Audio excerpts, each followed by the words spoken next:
네, 안녕하세요. 자, 시간에 신풍제약 보도록 하겠습니다. 자, 제가 최근에 계속 이제 수급에 대한 부분 말씀드리고 있는데요. 반드시 비교하셔야 됩니다. 네 종목에 대한 부분만 비교하시면 별로 좋지 않습니다. 전체적인 흐름 때문에 제가 이런 거 자꾸 확인을 같이 하자라고 말씀드리고 있는 것이니까 잠깐 시간 내서라도 좀 확인은 꼭 해주셔야 됩니다. 전체적인 흐름이 지금 똑같습니다. 지금 똑같이 코스피 코스닥에 대한 이 수급을 보면 개인의 수급이 계속 강한 걸 볼 수가 있습니다. 그리고 이제 외인의 수급과 기관 이런 부분에 있어서 왜 기관과 외인은 시장에 대한 부분을 잠깐 이게 매도를 하는 모습.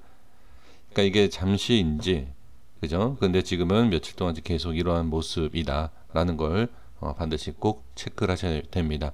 그리고 내 종목에 있어서 수급은 그래도 나는 내 종목은 외인과 프로그램 쪽에서 매수가 들어오고 있고 기관 쪽에서도 뭐 괜찮게 뭐 매수가 들어오고 있는 상황, 개인만 나가고 있다 이렇게 보실 게 아닙니다. 그래서 이 외인의 수급 프로그램 쪽에서도 계속 들어오는 건 뭐 부정적으로 얘기할 수 없지만 전체적인 이 증시에 대한 부분은 한번 확인하시면서 같이 이렇게 비교를 해 보셔야 된다. 수급이 다르다라고 해서 자 이게 다르죠. 지금 이게 다르다라고 해서 증시가 움직이는 거 반대로 움직인다? 그게 아닙니다. 똑같은 사람들이에요. 그러니까 매수든 매도든. 그래서 이렇게 확인해 주셨으면 좋겠습니다. 자, 바로 볼게요. 자, 수급은 이렇게 확인을 한 상태이고요. 근데 좀 자세하게 본다라고 하면 좀 줄어들고 있죠. 그러니까 매도, 매수 이렇게 이 전에 비해서 조금 줄고 있다. 이 부분도 한번 확인해 보겠습니다. 자, 그리고 시간에도 0.72%의 하락. 이 부분도 자, 확인하면서 자, 보겠습니다. 제 일봉상의 위치를 볼게요. 일봉상에서 이렇게 보면 지금 주가의 흐름은 기술적인 부분에 있어서 일단 단기적으로 찍을 수 있는 자리는 찍었죠. 자, 이미 설명드린 내용이니까 줄거리 형식처럼 이렇게 말씀드려보면 찍고 빠졌습니다. 빠지면서 저항이 생겼죠. 저항이 생기면서 음봉에 대한 모습을 유지를 하고 있습니다. 또 저항받았습니다. 지지할 자리를 못 이겨내고 빠지고 저항. 그 다음에 뭐죠? 조금 긴 음봉이 생겼죠. 그런 긴 음봉 이거 하나하나 이렇게 이야기처럼 줄거리를 이렇게 얘기하고 거기에 있어서 그림을 그려보면 여기에서 어디를 그러니까 계속 빠진다라기보다도 어디를 뛰어넘으면 그게 돌파죠. 아, 그러면 좋은 모습이 나올 수 있겠구나. 이런 걸 생각을 해보시면 좋을 것 같습니다. 그래서 지금 이런 상황에서 오늘 조금 강한 모습. 자, 많이 빠졌어요. 많이 빠졌지만 또 많이 올랐습니다. 근데 또 제자리로 빠진 걸 볼 수 있어요. 이런 모습을 보면 사실 이런 패턴이 자꾸 나오는 건 당연히 안 좋죠. 왜? 밑에서 일단 끌어올려 줬는데 위에서 안착을 하는 것이 아니라 위에서 물량을 어느 정도 거래가 되고 자꾸 내려온다라는 것은 이 고점에 대한 부분에 있어서 자, 고점이라는 게 오늘 고점을 말씀드리는 겁니다. 여기에 있어서 다시 빠진다. 이건 좋은 모습은 아닙니다. 그래서 지금 상황에서 본다라고 하면 5일선에 대한 부분이 저항이 생기고 빠졌다. 이렇게 볼 수도 있고요. 자, 그 다음에 제가 선을 연결을 해 보도록 하겠습니다. 이렇게 연결을 해보면 자세히 한번 볼까요? 자세히 한번 보겠습니다. 자, 여기 보시면 5일선 조금 위에 그죠? 제가 설정해드린 그 위치까지 올라갔다 빠지죠. 근데 더 정확하게 표현을 하면 자, 이 음봉에 대한 저항이 생기는 것이다. 그리고 더 정확하게 말씀드리면 이 음봉, 이틀 전에 음봉 밑꼬리를 봐야 돼요. 밑꼬리를 타고 올라가서 어떻게 돌파가 나오지 못했다. 이거는 캔들에 대한 저항, 그 내용이에요. 뭐 아무 그 단기적으로 보면 중요하지만 그러니까 이러한 위치에서 이러한 캔들 이렇게 나오지 않습니까? 여기에서 이 양봉에 대한 부분을 이 양봉도 저항이 생기거든요. 이게 저항이다라고도 얘기도 합니다. 여기에 대한 부분에서 또 저항, 여기에 대한 부분에 있어서 어떻게 돌파가 나오지 못하고 저항. 이 중에선 제가 봤을 때는 이 꼬리예요. 자, 이 꼬리를 왜 중요시 보느냐? 어제 캔들 음봉 때문에 그렇습니다. 그 한번 저항이 생겼던 그 음봉, 그렇죠? 그 모습이 오늘 또 이렇게 저항을 받았다라고 볼 수 있죠. 그런데 이제 이게 모양이 다르니까 우리 선생님들께서 조금 실수할 수 있는 게 뭐냐면 음봉은 나쁘고 양봉은 좋다 이렇게 생각하시는 분들이 계세요. 절대 그게 아닙니다. 그게 어느 자리에서 시작을 해서 음봉이냐 양봉이냐 만들어지는 것이지 음봉이라서 나쁜 거고 양봉이라서 좋다라고 판단하시면 그거는 잘못된 겁니다.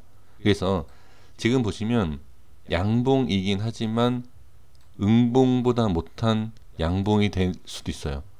그러니까 어떤 얘기냐면 올라갔다가 지금 빠지는 모습이죠. 그렇죠? 자, 이걸 지금 이 신풍제약의 이 양봉이 안 좋다가 아니라 전체적인 어떠한 종목에서도 그렇게 말씀을 드리는 겁니다. 그러니까 이 상황이 안 좋다라고 그냥 듣지는 마시고요.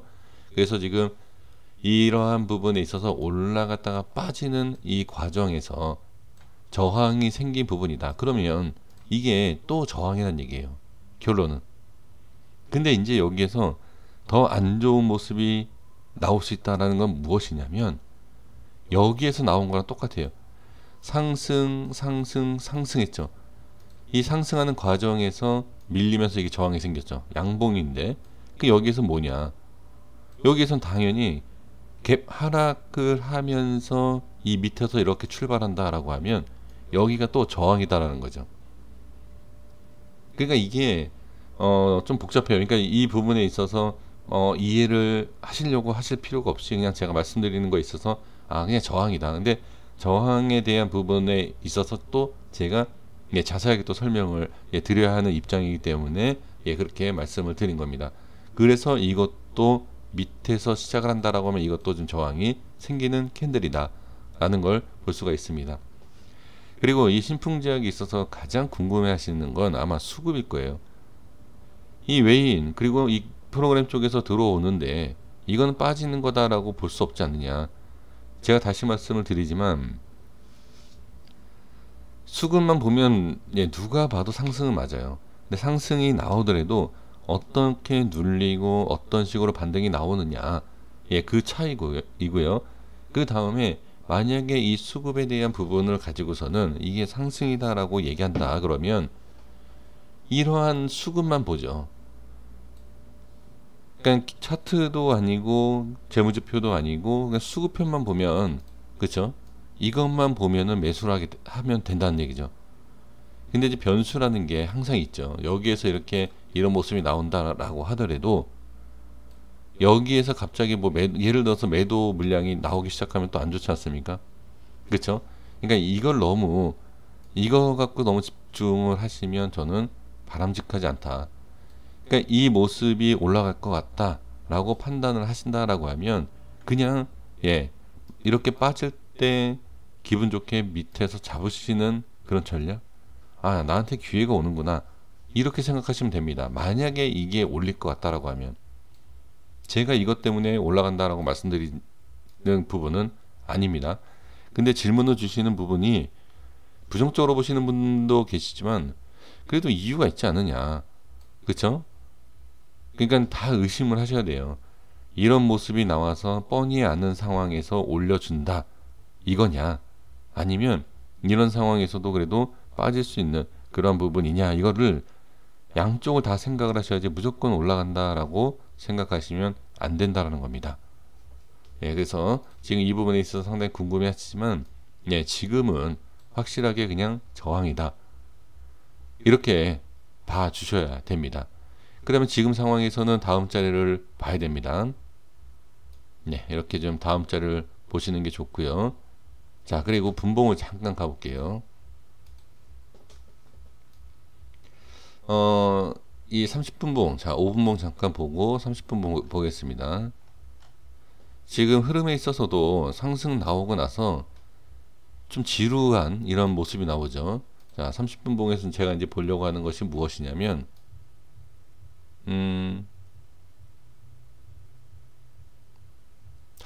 여기 이 여기를 좀 봐야 되겠는데요.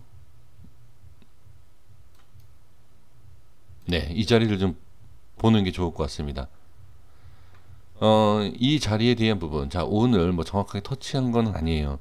자, 여기가 12만 9,500원. 자, 12만 9,500원. 이 밑에, 예, 대략 여기 이 자리인데요. 그러니까 단기적으로 보면 12만 9,500원 좀 있죠. 좀 많이 차이 예, 좀 납니다. 잠시만요. 찍었나요? 네, 한옥과 차이였나 본데요. 자, 그래서 지금 오늘 이 저점에 대한 부분을 확인되지 않았습니까? 뭐 살짝 아마 안 닿았을 겁니다. 자, 보시면 안 닿죠. 그래서 지금 보면 오늘 반등이 나왔던 이 이유도 있을 것 같습니다. 그래서 제가 이 짧은 구간을 먼저 설명을 드리는 거예요. 아주 짧은 구간. 이 부분에 있어서 지금 시간 외로 따진다라고 하면, 자, 지금 시간에는 138,500원이에요. 밀린 상태예요. 그러면 이 자리가 지금 밀려 있기 때문에, 자, 이거를 제가 왜 설명드리냐면, 지금 단기적인 부분에 있어서 이 밑에 시작을 하면 그냥 바로 다음 자리를 보는 것이고요. 그 다음에 내일 시가가 이 위에서 출발한다라고 하면 또 얘기가 다릅니다. 그래서 제가 이 기준을 잡아 드린 것입니다. 그래서 12만 9,500원 밑에서 시작한다라고 하면, 예, 바로 이 자리를 보시는 것이 좋습니다. 그리고 이 자리를 지지해주고 이후에 또는 밑에서 시작한다라고 해도 이 위에 올라와서 안착을 해준다라고 하면, 예, 괜찮은 모습이 또 이어질 수 있다. 다만 여기에 대한 저항이 생기는지 돌파가 나오는지를 봐야 됩니다. 왜? 제가 지금까지 설명드렸던 이 저항 때문에 그럽니다. 이 저항들 이렇게 보시면 좋을 것 같습니다. 네, 여기까지만 이렇게 말씀을 드릴게요. 그래서 지금은 이 수급에 대한 부분에 있어서 너무 집중을 하실 필요는 없습니다. 그래서 지금이 어느 자리에서 이 구간, 현재 구간에서 그냥 짧게 봤을 때는 이 구간이고 길게 봤을 때는 이 구간이다. 이런 상황에서 나는 어떻게 대처할 것인가. 네, 이것만 좀 확인을 해주시면 좋을 것 같습니다. 그래서 저는 이 주가의 흐름 그리고 왜 이런 모습이 나왔는지를, 예, 이렇게 그냥 설명드리는 걸로 하도록 하겠습니다. 고생 많으셨습니다. 구독과 좋아요 부탁드리겠습니다. 감사합니다.